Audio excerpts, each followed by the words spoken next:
In the bustling city of Seattle, where the rain-slicked streets reflected the neon glow of downtown lights and the air carried the faint scent of pine from the nearby forests, lived a young girl named Amelia Hartley. At just 14 years old, Amelia was a prodigy in the world of ballet, her slender frame gliding across stages with the grace of a swan on a tranquil lake. Her life revolved around the rhythm of pointe shoes tapping against wooden floors, the strains of Tchaikovsky filling the air during endless rehearsals, and the dream of one day performing on the grandest stages of the world. Amelia's parents, Jonathan and Eliza Hartley, were her biggest supporters. Jonathan, a software engineer who often worked late into the night coding algorithms for a tech giant, and Eliza, a former dancer herself who had traded her tutu for a career in teaching at a local studio. They had sacrificed much for Amelia's passion: weekend trips to competitions, expensive lessons with renowned instructors, and the emotional toll of watching their daughter push her body to its limits. The family lived in a modest two-story home in the suburbs, where Amelia's room was adorned with ribbons from past victories, posters of famous ballerinas like Anna Pavlova, and a worn-out music box that played Swan Lake when wound up. It was a life of discipline and beauty, but beneath the surface, there were subtle cracks. Amelia's occasional complaints about the pressure, her father's growing distance due to work stress, and her mother's unspoken regrets about her own unfulfilled dreams. Yet, nothing could prepare them for the fateful day of the Northwest Ballet Invitational, a prestigious competition held annually at the opulent McCall Hall in the heart of the city.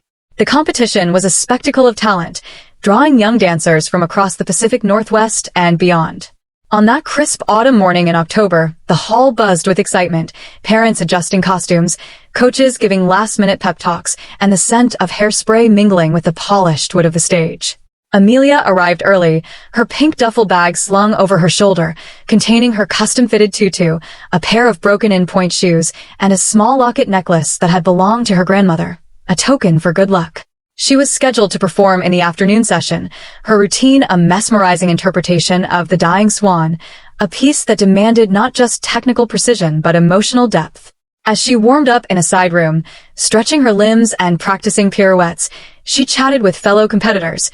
There was Sophie from Portland, a fiery redhead known for her powerful leaps, Mia from Vancouver, whose flexibility was the envy of all, and a quiet newcomer named Lila, who kept to herself but watched everyone with intense eyes. The atmosphere was charged with a mix of camaraderie and rivalry, whispers of who might take home the grand prize, a scholarship to a top ballet academy in New York. Amelia felt a flutter of nerves but pushed them aside, focusing on the music in her head. Her parents sat in the audience, Jonathan checking his phone intermittently for work emails, Eliza clutching a program with white-knuckled fingers. The morning performances flew by in a blur of applause and critiques from the judges, a panel of retired prima ballerinas and choreographers whose sharp eyes missed nothing. As Amelia's turn approached, she slipped into the wings, her heart pounding like the drumbeat in a symphony. The stage lights cast long shadows, and the audience hushed as the announcer called her name. She stepped out, the spotlight enveloping her like a warm embrace, and began her dance. Her movements were flawless, arabesques that seemed to defy gravity, fouettes spun with dizzying speed, and an emotive portrayal of the swan's final moments that brought tears to several spectators' eyes. The applause was thunderous when she finished, curtsying deeply before exiting stage left. Backstage, she was elated, hugging her coach and sipping water from a bottle, her cheeks flushed with triumph. "You are incredible," Sophie said, clapping her on the back. But as the day wore on, with more performances and a break for lunch, something shifted. Amelia mentioned feeling a bit lightheaded, perhaps from the adrenaline crash, and decided to step outside for fresh air. The hall had a side exit leading to an alley, away from the main crowds, where delivery trucks occasionally parked. She told Mia she'd be right back, slipping out with her phone in hand to text her parents a quick update. That was the last anyone saw of her. Minutes turned into an hour, and when her name was called for the awards ceremony, she was nowhere to be found. Panic set in. Her coach searched the dressing rooms, her parents combed the halls, calling her name with growing desperation. Security reviewed footage, but the alley camera was glitchy, showing only a shadowy figure approaching before cutting out. The police were called, statements taken, and the competition ground to a halt as whispers of foul play spread like wildfire. The disappearance of Amelia Hartley became an overnight sensation, plastered across local news channels and social media feeds. Promising ballerina vanishes mid-competition, screamed the headlines, accompanied by photos of her mid-pirouette, her smile radiant and innocent. The Hartleys were thrust into a nightmare, their home besieged by reporters camping on the lawn, microphones thrust in their faces as they pleaded for information. Jonathan, usually stoic, broke down in interviews, his voice cracking as he described Amelia's love for dance and her kind heart. Eliza, drawing on her inner strength, organized search parties, volunteers combing parks and neighborhoods with flyers bearing Amelia's face. The police, led by Detective Maria Ruiz, a seasoned investigator with a no-nonsense demeanor and a track record of solving missing persons cases, dove into the investigation. They interviewed everyone at the competition, competitors who recalled Amelia's brief exit, staff who noted nothing unusual, and even vendors outside the hall. Suspicions arose. Could it be a rival dancer jealous of her talent? Sophie had a heated argument with Amelia weeks prior over a shared instructor, but her alibi checked out. Or perhaps a stalker. Amelia had mentioned creepy messages on her Instagram from anonymous accounts praising her beauty a bit too fervently. Detectives traced IP addresses, but they led to dead ends, public Wi-Fi spots. The alley yielded few clues, a dropped hair ribbon matching Amelia's costume, and faint tire tracks that could belong to any vehicle. As days turned to weeks, the case grew cold, tips flooding in but none panning out. A sighting at a bus station that was a lookalike, a psychic claiming visions of water that led to fruitless lake searches. The community rallied around the Hartleys, candlelight vigils held at the Ballet Hall, pink ribbons tied to trees in solidarity. But privately, the family fractured.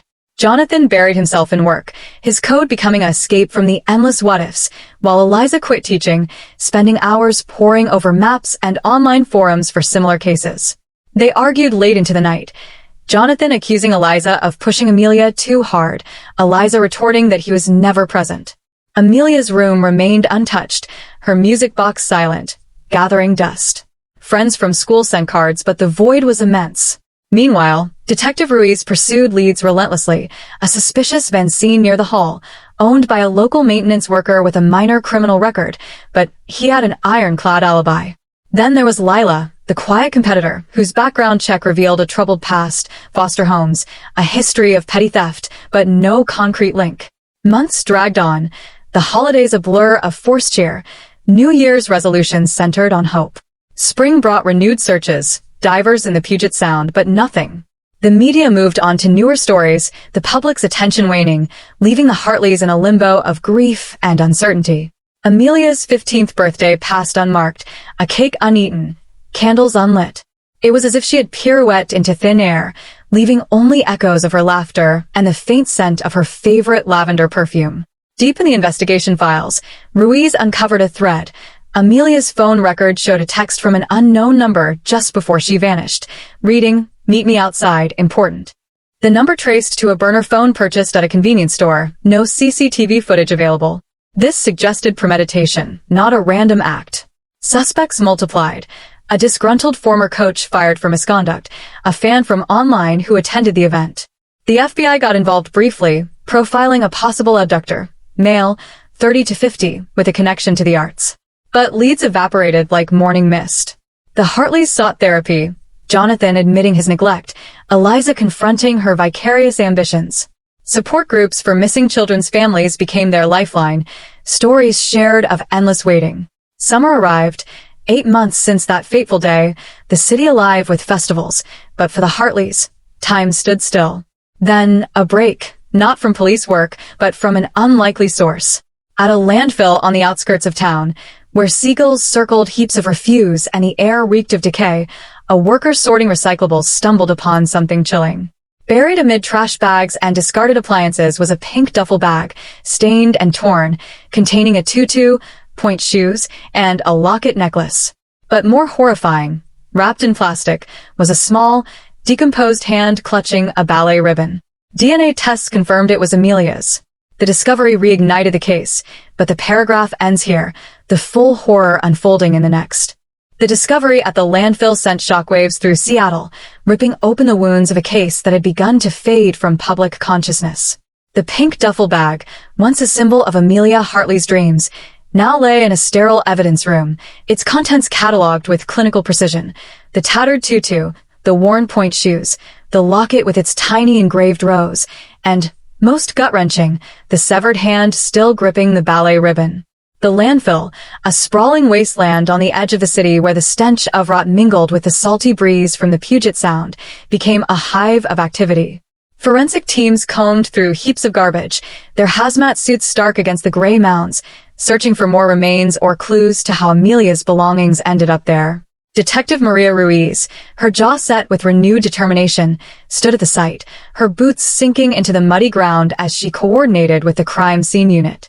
The media descended like vultures, headlines screaming, "Gruesome find in ballerina case," while news vans lined the access road, their satellite dishes piercing the overcast sky. For the Hartleys, the news was a cruel twist of hope and horror, confirmation that Amelia was likely gone, yet no full body to bury, no closure to grasp. Jonathan collapsed in their living room, the weight of grief crushing his usual stoicism, while Eliza sat frozen, staring at a photo of Amelia mid-leap, her mind replaying that October day like a broken record. The community, once rallied by vigils, now whispered in coffee shops and grocery stores. How did this happen? Who could do this to a girl so full of light? The investigation roared back to life with a ferocity that matched the public's outrage. Ruiz and her team traced the landfill's intake records, a logistical nightmare of delivery schedules and waste routes. The bag was found in a section designated for commercial waste, suggesting it came from a business or institution rather than a residential bin. This narrowed the focus to Seattle's downtown and industrial areas, including the vicinity of McCaw Hall. Detectives re-interviewed everyone connected to the competition, digging deeper into alibis and motives.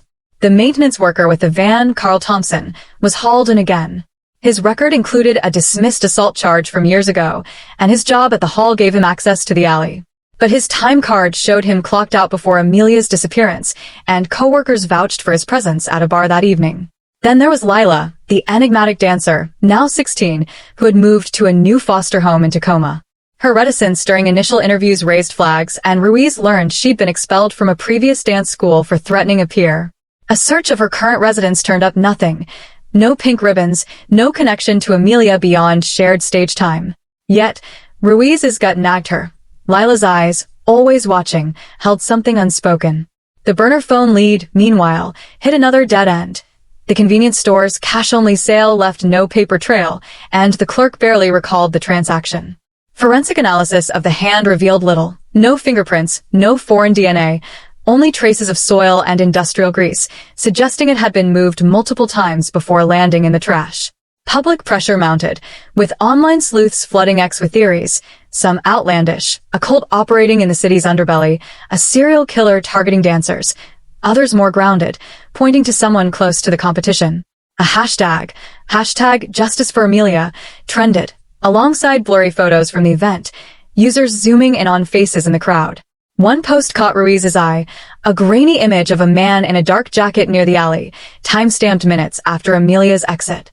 The poster, an amateur photographer at the event, claimed he didn't notice the figure until reviewing his shots later. Facial recognition software failed to identify him. The image too pixelated, but it fueled speculation. Was he a stagehand? A parent? A predator who'd blended into the chaos? Ruiz cross-referenced the photo with security footage from nearby businesses, but the alley's blind spot remained a curse. Meanwhile, the Hartleys faced their own torment.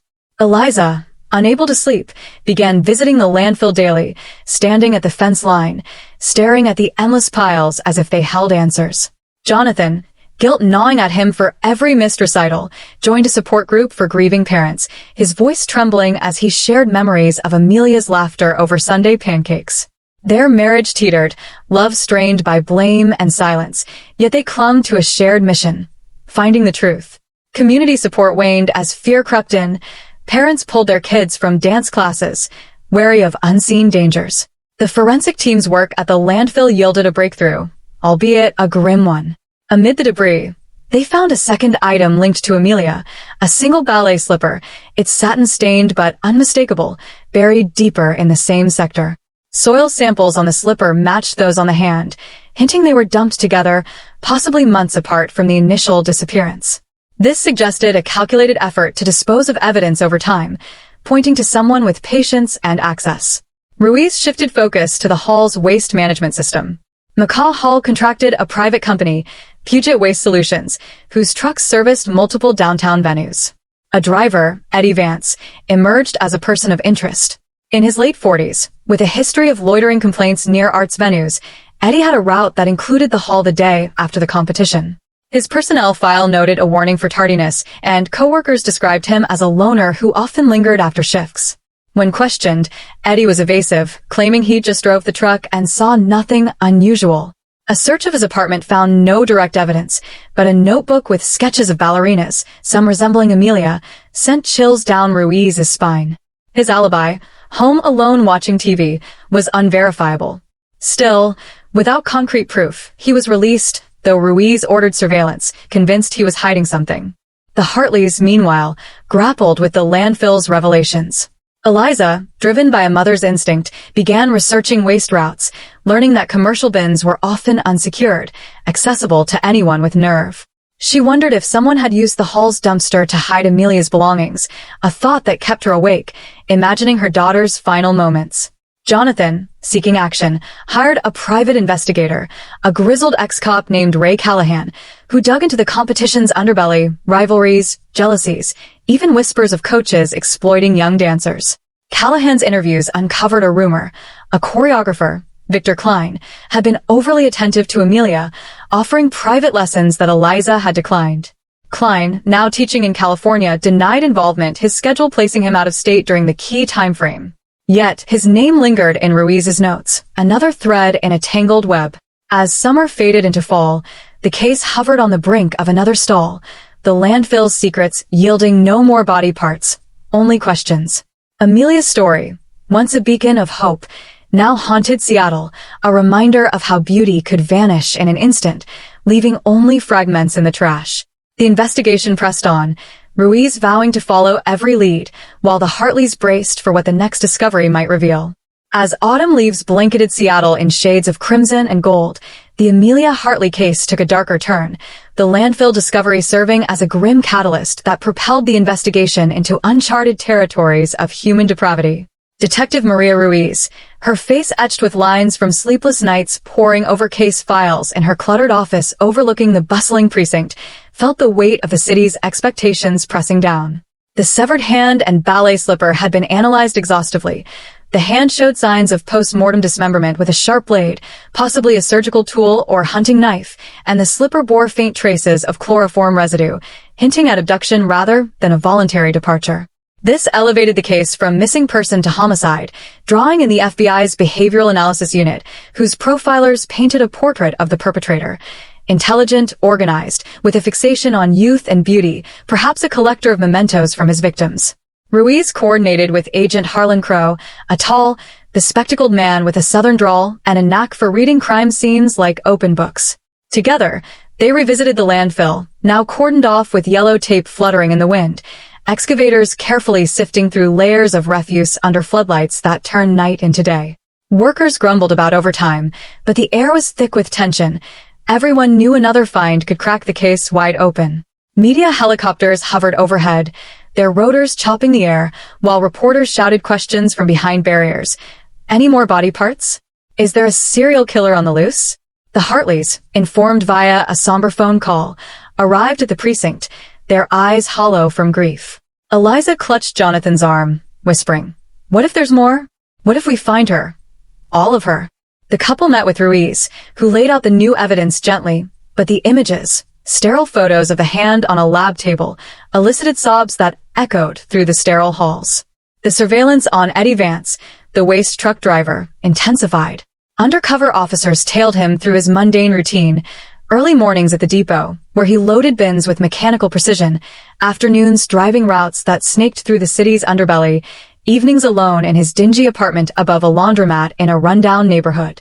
His sketches of ballerinas, confiscated during the search, were scrutinized by a forensic psychologist who noted obsessive details, the curve of a neck, the arch of a foot, that mirrored Amelia's physique from competition photos. Eddie became the prime suspect in the public's eye, fueled by leaked details to the press, but Ruiz cautioned against jumping to conclusions. "We need hard evidence," she told her team during a briefing, the whiteboard behind her scrawled with timelines and suspect names. A wiretap on Eddie's phone revealed cryptic calls to an unregistered number, discussions about cleaning up messes that could be innocuous waste jargon or something sinister.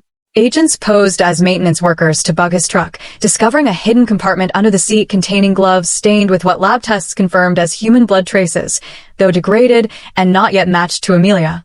Eddie's interrogation was a marathon, hours under harsh lights, Ruiz pressing him on his whereabouts, his interest in dance.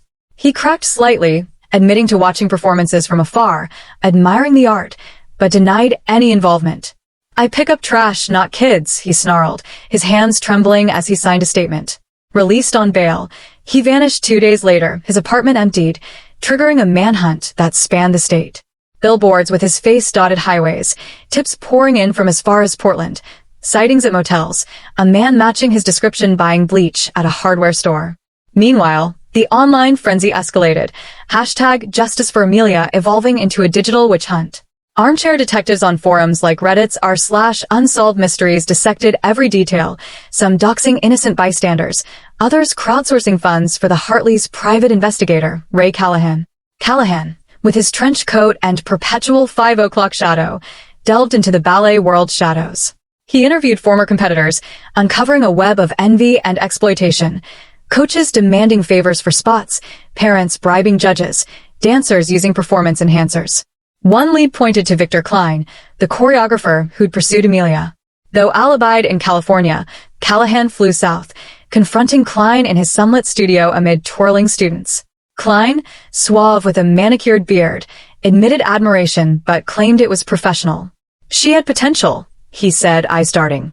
A search of his emails revealed messages to Amelia's Instagram, deleted but recovered via subpoena, bordering on inappropriate, compliments on her form, invitations to private sessions. Not enough for arrest, but it painted him as a creep, and Ruiz added him to the watch list. Back in Seattle, Lila, the quiet dancer, resurfaced under scrutiny. Now in therapy for her turbulent past, she confessed to jealousy. Amelia's effortless grace had stung, but provided chat logs showing she was texting friends during the disappearance window. Ruiz, ever thorough, verified them, crossing her off but not without a lingering doubt. The Hartleys' personal hell deepened as they navigated the bureaucracy of death without a body. Insurance claims stalled, Amelia's college fund untouched, their home a shrine of frozen time, her dance trophies polished weekly, her bed made as if she'd return. Eliza joined an advocacy group for missing children, speaking at rallies with a voice raw from emotion, her speeches broadcast on local TV. "Our daughters are not disposable. Fight for them." Jonathan, seeking solace, volunteered at the ballet studio, teaching basic steps to kids, each twirl a painful echo of Amelia. Their therapist urged communication, sessions filled with tears and revelations. Jonathan's affair years ago, born of loneliness, Eliza's resentment over sacrificed dreams. Yet love persisted, a fragile thread. A tip line breakthrough came mid-November. An anonymous caller claimed to have seen Eddie arguing with a woman near the hall the night after the competition. The voice, distorted, mentioned a pink bag, exchanged. Ruiz traced the call to a payphone in Tacoma, near Lila's foster home, but no prints. This reignited interest in Lila, but she lawyered up, her guardians citing trauma. The FBI's dive into Eddie's background revealed a sealed juvenile record. At 15, he'd been accused of stalking a neighbor girl, charges dropped for lack of evidence. Patterns emerged, relocations coinciding with unsolved disappearances of young females in Oregon and Washington, all artistic types, a violinist, a painter, now a dancer. Crow theorized a trophy killer, dismembering to prolong the thrill, dumping parts symbolically in waste to discard, used beauty. As winter's chill set in, snow dusting the landfill like a macabre blanket, excavators unearthed another horror, a human torso, wrapped in industrial plastic, preserved by the cold and anaerobic conditions. DNA rushed through labs confirmed it was Amelia's, marks indicating strangulation and post-mortem mutilation. The news conference was chaos, Ruiz flanked by the mayor announcing, "We believe this is the work of a predator, and we're closing in." The Hartleys, notified privately, shattered anew. Eliza wailing in the precinct bathroom, Jonathan punching a wall, knuckles bloody. Autopsy details leaked. No sexual assault, but organs missing, suggesting surgical precision or black market ties. This pivoted the investigation. Searches for medical backgrounds among suspects. Eddie, still at large, fit loosely. His brother was a vet tech. Klein had dance anatomy knowledge. A raid on Eddie's abandoned storage unit yielded jackpot. Photos of Amelia clipped from newspapers, a map with a hall circled, and a journal ranting about fragile swans needing protection. Entries dated post-disappearance alluded to silencing the music, chilling metaphors for murder. Warrants issued, borders alerted. Callahan, tailing leads, spotted Eddie at a seedy motel in Everett, tipping off Ruiz. The SWAT raid was textbook. Doors breached at dawn. Eddie cornered in the bathroom, surrendering with hands up. "It wasn't supposed to end like this," he muttered, cuffed and led away. Interrogation unraveled the truth in fragments. Eddie confessed to lurking at events, fixated on Dancer's grace as escape from his drab life. He'd sent the burner text, luring Amelia with a fake judge's note. In the alley, chloroform subdued her. He drove her to a rented warehouse, where obsession turned fatal, a struggle, accidental strangulation. Panicked, he dismembered her, storing parts in freezers, dumping piecemeal via waste routes to evade detection. The hand and slipper first, torso later, duffel as misdirection. Motive? She was too perfect for this world, he claimed, tears streaming. Ruiz, disgusted, charged him with murder, kidnapping, desecration. The Hartleys, witnessing from behind glass, found no solace in justice. Only emptiness. Eliza whispered, "Why her?" as Eddie was arraigned, pleading not guilty despite confession, his lawyer arguing coercion. Trials loomed, but for now, Seattle exhaled, the nightmare's architect caged. Yet questions lingered. Accomplices? Other victims? The case, far from closed, promised more revelations as forensics combed the warehouse, unearthing tools and traces of blood from unidentified sources. Amelia's legacy endured, scholarships in her name, safety reforms at competitions. The Hartleys planned a memorial, pink ribbons fluttering, her music box playing Swan Lake. One last time. With Eddie Vance in custody, the gears of justice ground into motion, transforming the Amelia Hartley case from a haunting mystery into a courtroom spectacle that gripped Seattle and beyond. The precinct buzzed with activity in the days following the arrest, Ruiz's team sifting through the warehouse evidence, bloodstained tarps, a freezer humming ominously in the corner containing more remains, Amelia's legs and arms, preserved like macabre trophies, and a collection of trinkets from other potential victims, including a violin bow and a paintbrush, linking him to cold cases in neighboring states. Eddie, shackled and defiant in his orange jumpsuit, was arraigned in King County Superior Court, the courtroom packed with reporters scribbling furiously, cameras flashing despite the judge's admonitions.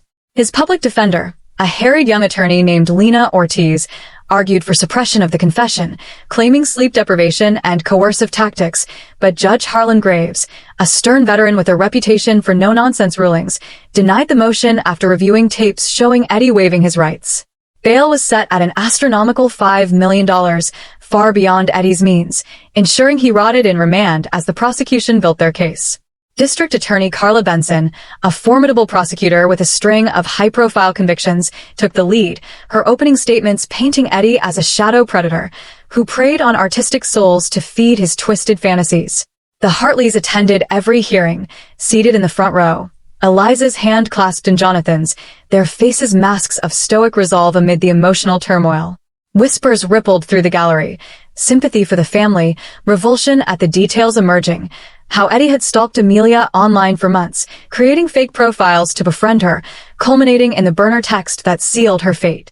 The pretrial phase was a whirlwind of motions and discoveries, Ortiz filing endless paperwork to challenge evidence chains, arguing the warehouse search warrant was overly broad. Ruiz testified early, her voice steady as she detailed the surveillance, the storage unit raid, the journal's damning entries. "He wrote about clipping wings to keep beauty eternal," she said, quoting a passage that sent shudders through the courtroom. Forensic experts followed, a parade of white-coated scientists explaining DNA matches, chloroform residues, and the surgical precision of dismemberment. Cuts clean enough to suggest medical training, though Eddie had none, implying self-taught from online tutorials. The defense countered with a psychiatrist diagnosing Eddie with severe obsessive-compulsive disorder exacerbated by childhood abuse, painting him as a victim himself. But Benson dismantled this with cross-examinations highlighting his calculated dumps, the piecemeal disposals designed to taunt authorities. Media coverage exploded, national outlets like CNN and Fox News descending on Seattle, turning the courthouse steps into a circus. Pundits debated on talk shows. Was Eddie a monster or mentally ill? True crime podcasts dissected every angle, some interviewing the Hartleys, who spoke haltingly about Amelia's vibrancy, her love for rainy day reads, her secret talent for baking chocolate chip cookies that melted in your mouth. Eliza's advocacy work intensified. She lobbied for stricter venue security at youth events, her speeches at city council meetings drawing applause and donations. Jonathan, channeling grief into action, started a foundation in Amelia's name, funding art scholarships for underprivileged kids, each recipient a bittersweet reminder of what was lost. As jury selection began in early spring, the city thawed under budding cherry blossoms, but the trial's chill permeated. Potential jurors were grilled on biases. Had they followed the case? Did they believe in rehabilitation? A diverse panel emerged. A retired teacher, a software developer echoing Jonathan's profession, a single mother whose empathy for Eliza was palpable. Opening arguments set the tone. Benson's impassioned narrative of a stolen future, Ortiz's plea for mercy amid madness. Witnesses streamed in, Mia and Sophie from the competition, tearfully recounting Amelia's last words. The landfill worker who found the duffel, his voice quavering as he described the hand's grip on the ribbon. Agent Crow, outlining the serial killer profile that fit Eddie like a glove. The defense poked holes, alibis for other disappearances, character witnesses from Eddie's co-workers calling him harmlessly odd.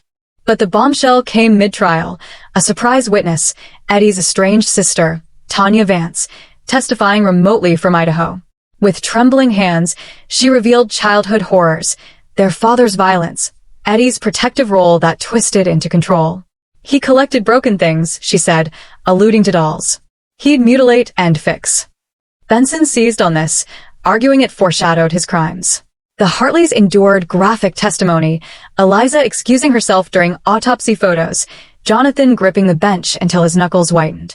Outside court, protesters gathered, some demanding death penalty, though Washington had abolished it, others advocating mental health reform.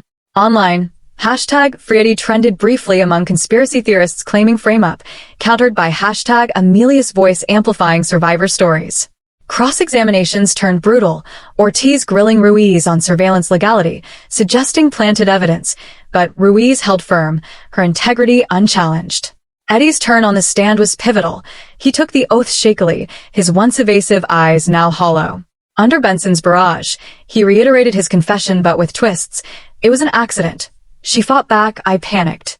He claimed no intent to kill, just to talk, but journals contradicted, detailing fantasies of possession. Ortiz guided him gently, eliciting tears over his loneliness, but the jury's faces hardened. Closing arguments capped the drama. Benson urging conviction to honor Amelia, Ortiz pleading for second degree over first. Deliberations stretched 3 agonizing days, the Hartleys pacing hotel rooms, media speculating endlessly. The verdict came on a rainy afternoon. Guilty on all counts, first-degree murder, kidnapping, corpse abuse. Sentencing followed swiftly. Life without parole, Judge Graves intoning. Your actions extinguished a light. Society must protect others from your darkness. Eddie slumped, no remorse evident, as bailiffs led him away. The Hartleys embraced outside, tears mingling with rain. A hollow victory. Appeals loomed, but for now, closure beckoned. A funeral planned with recovered remains, pink casket under ballet-themed flowers. Post-trial, Seattle exhaled, but ripples lingered. The Hartleys Foundation flourished, hosting annual galas where young dancers performed, the Dying Swan in tribute. Eliza resumed teaching, her studio a haven emphasizing safety, while Jonathan quit his high-stress job for nonprofit work, their marriage rebuilt through therapy and shared purpose. Ruiz, promoted to captain, mentored young detectives, the case her career pinnacle. Eddie's warehouse yielded more, DNA linking to 2 other victims, closing families' wounds. Yet, doubts nagged, a journal entry mentioning help from shadows, hinting at an accomplice. Investigations continued quietly, Ruiz eyeing Victor Klein anew after anonymous tip surfaced. Lila, cleared but scarred, quit dance for therapy, her foster family supportive. The community evolved, competitions installed better cameras, buddy systems mandated. Amelia's story inspired books, a Lifetime movie, but the Hartleys shunned spotlight, focusing on healing. Summers brought vigils at the hall, pink ribbons eternal. As years passed, the pain dulled, replaced by legacy. Amelia's spirit in every pirouette, a reminder that from tragedy blooms resilience. The trial's echo faded, but for the Hartleys, life stitched together in new patterns.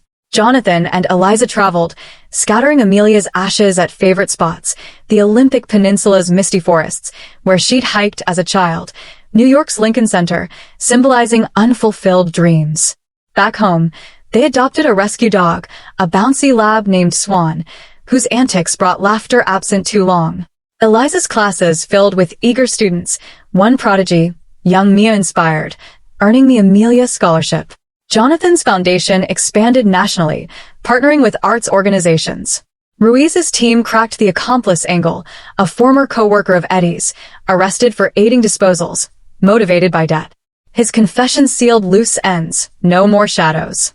Seattle's ballet scene thrived safer, Amelia's vanishing a cautionary pivot.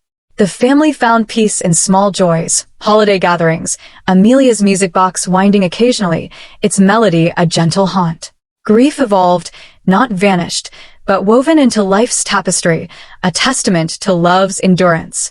In the years following Eddie Vance's conviction, the shadow of Amelia Hartley's tragedy lingered over Seattle like a persistent fog rolling in from the Puget Sound, shaping lives, policies, and memories in ways both profound and subtle.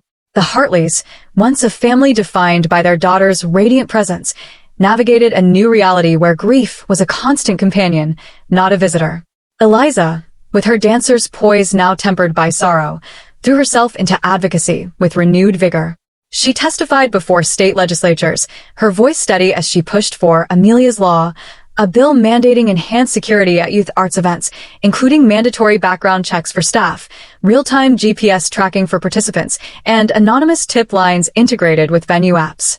The law passed after a grueling session, signed by the governor amid flashing cameras, Eliza standing beside him, a pink ribbon pinned to her lapel. "This is for every child who dreams big," she said in her speech, her eyes glistening but resolute. The foundation Jonathan had started blossomed into a national entity, Amelia Hartley Arts Endowment, funding not just scholarships but safe spaces, community centers with dance studios equipped with panic buttons and counseling services. He traveled the country, speaking at conferences, sharing Amelia's story to crowds of educators and parents, each talk chipping away at his own isolation. Their home, once a mausoleum of untouched mementos, transformed. Amelia's room became a creative office, walls lined with thank you letters from scholarship recipients, her music box now playing for visiting kids during foundation events. Swan, their loyal lab, bounded through the halls, a furry therapist whose wet-nosed nudges coaxed smiles from even the darkest days. Marriage counseling continued, sessions evolving from raw confrontations to gentle reflections, Jonathan and Eliza rediscovering each other through shared walks along the waterfront, hands intertwined, discussing not just loss but future travels, perhaps to Paris, where Eliza had once dreamed of dancing. The ballet world, too, felt the ripples of Amelia's story, evolving in response to the horror that had infiltrated its graceful realm. McCaw Hall underwent renovations, installing state-of-the-art surveillance systems with AI facial recognition and alleyway floodlights that banished shadows. Competitions nationwide adopted buddy systems, where dancers paired up for breaks and anonymous reporting apps became standard, allowing participants to flag creepy behavior without fear. Sophie, Amelia's rival turned ally, rose to prominence as a professional ballerina with the Pacific Northwest Ballet, dedicating her debut performance to Amelia with a solo that incorporated elements of The Dying Swan. In interviews, she spoke candidly about the pressures of the industry, the cutthroat rivalries, the predatory coaches, crediting Amelia's case with sparking a #MeToo-like movement in dance, where survivors shared stories of harassment, leading to the ousting of several high-profile figures, including Victor Klein, who faced charges in California for inappropriate conduct with minors. Klein's trial, though separate, echoed Eddie's, with evidence of deleted messages and witness testimonies painting him as a manipulator who skirted the edges of legality. He was convicted on lesser charges, sentenced to probation and registry as a sex offender, his career in ruins. Mia, the flexible dancer from Vancouver, pivoted to choreography, creating pieces that explored themes of vulnerability and resilience, one titled Vanished Grace, premiering to standing ovations and critical acclaim. Lila, the quiet one with a troubled past, found her footing outside dance. Therapy led her to social work, where she helped foster kids navigate trauma, her own experiences a bridge to empathy. She occasionally reached out to the Hartleys, sending cards on Amelia's birthday, a quiet acknowledgement of shared scars. Detective Maria Ruiz, now Captain Ruiz, became a legend in the Seattle PD, her handling of the case a textbook example taught in academies. Promoted and decorated, she led a cold case unit, applying lessons from Amelia's investigation, meticulous evidence chaining, interagency collaboration, and the power of public engagement. The accomplice, Eddie's former co-worker Mark Riley, was sentenced to 20 years for aiding and abetting, his confession revealing a web of small-time crimes that included fencing stolen goods and covering tracks for debts. Riley's testimony confirmed Eddie's solo act in the murder but exposed a darker underbelly, underground networks where disturbed individuals traded tips on evasion, forums Ruiz's team infiltrated and shut down, leading to arrests across the Northwest. Eddie's appeals dragged on, each denied, his life sentence a fortress of concrete and regret. From prison, he wrote rambling letters to the media, claiming remorse and seeking redemption through art, crude sketches of dancers mailed to galleries, most rejected but one exhibited in a controversial show on criminal minds. Psychologists studied him, publishing papers on fixation disorders, using his journal as a case study. The warehouse, once a chamber of horrors, was demolished, the site repurposed as a community garden, flowers blooming where darkness had festered, a symbolic rebirth the Hartleys attended, planting a rosebush in Amelia's honor. Society at large grappled with the case's implications, sparking broader conversations on safety in the arts. Documentaries streamed on Netflix, The Lost Swan, garnering awards for its sensitive portrayal, interviewing the Hartleys and Ruiz, interweaving footage of Amelia's performances with reconstructions of the crime. Books followed, a true crime bestseller by a local journalist, Eliza's memoir, Dancing Through Shadows, which climbed charts, royalties funneled back to the foundation. Schools incorporated Amelia's story into curricula on stranger danger and online safety, her smiling photo in textbooks a cautionary icon. Social media evolved too. Platforms like Instagram tightened policies on anonymous accounts, implementing AI to flag predatory patterns, a direct response to Amelia's stalked profile. The hashtag Justice for Amelia hashtag morphed into hashtag Protect Our Artists, a global movement advocating for mental health resources in creative fields, reducing the isolation that bred vulnerabilities. In Seattle, annual memorials at McCaw Hall drew crowds, dancers in pink tutus performing en masse, candles lit as Swan Lake played, the air filled with the scent of lavender incense. The Hartleys hosted these, Eliza often joining the dance, her movements a blend of grace and gravity, Jonathan filming to share online, keeping Amelia's spirit viral. Yet, amidst the progress, personal hauntings persisted. Eliza dreamed of Amelia nightly, visions of her pirouetting in misty alleys, calling out unanswered.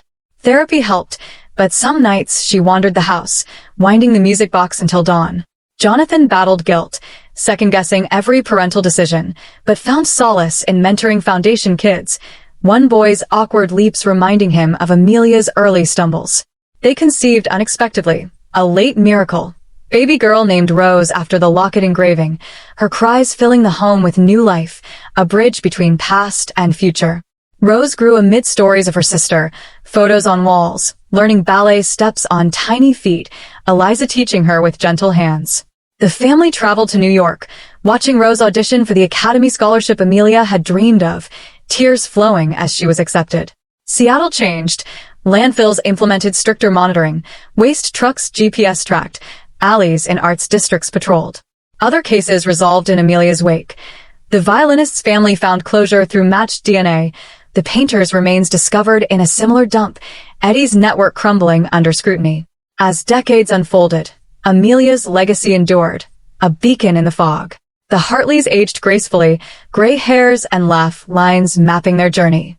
Rose became a prima ballerina, her performances infused with Amelia's essence, dedicating encores to the sister who dances in the stars.